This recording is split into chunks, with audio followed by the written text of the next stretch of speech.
And creativity is something we're all born with. It's our greatest gift. In fact, if you think of a child is pure creativity, pure spirit, pure godliness. So why is it that children so quickly are taught to move in another direction from being what they are? And that this is a subject which we might try and deal with in the quarter of an hour and talking about the book, because essentially it is really our educational system that's most to blame for driving us in a direction which is totally contrary to our deeper interests.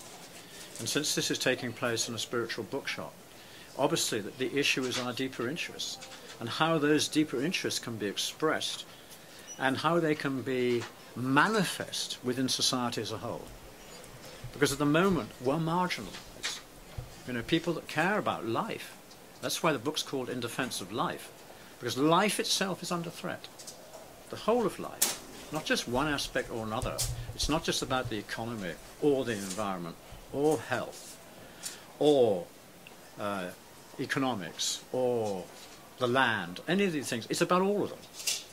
And if you do your research and look at the roots of the issues that have gone wrong, you find that they connect up.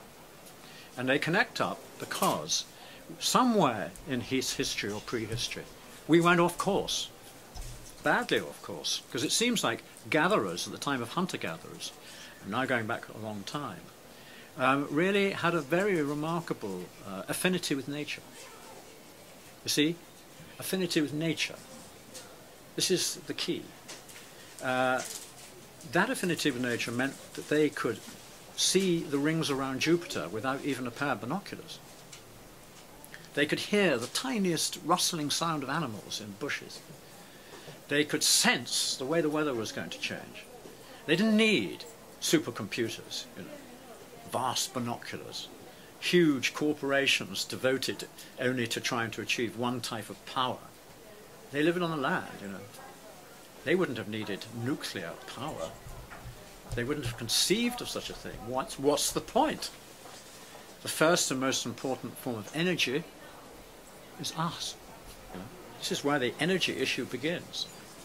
The energy begins here, where you can argue till you're green or blue in the face about whether it should be windmills or solar energy or water energy or nuclear or oil or gas, and which of them is causing global climate change.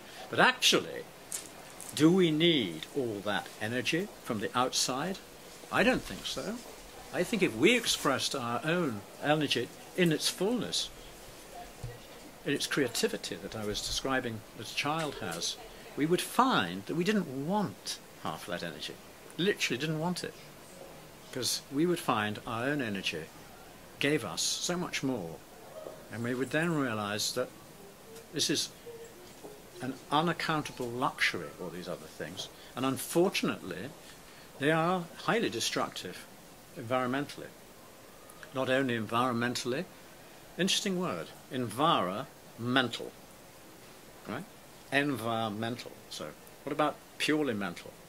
You know, I see people on mobile phones, on trains, talking away non-stop for hours. And I can't understand it. And I'm thinking, all this electromagnetic stuff going through the brain can't be good for us. You know, what are they talking about? Eh? Hello, I'm just crossing the road now. I just crossed the road and I saw a lovely pair of shoes, and Nike shoes and such thing, and a pair of jeans. And I thought, should I buy them or shouldn't I buy them? I thought, no, I won't really buy those today because the price might go down tomorrow. So then I was walking back across the road and a dog walked across, and I felt so sorry for it because it looks such a nice little dog. You see? And is that the best we human beings can do in our very brief lives here on planet Earth? I mean, is that why we're generating all this energy? Just so we can have meaningless conversations? No, clearly it's not. And I make that point only to illustrate how off the road we appear to have gone. So what would it be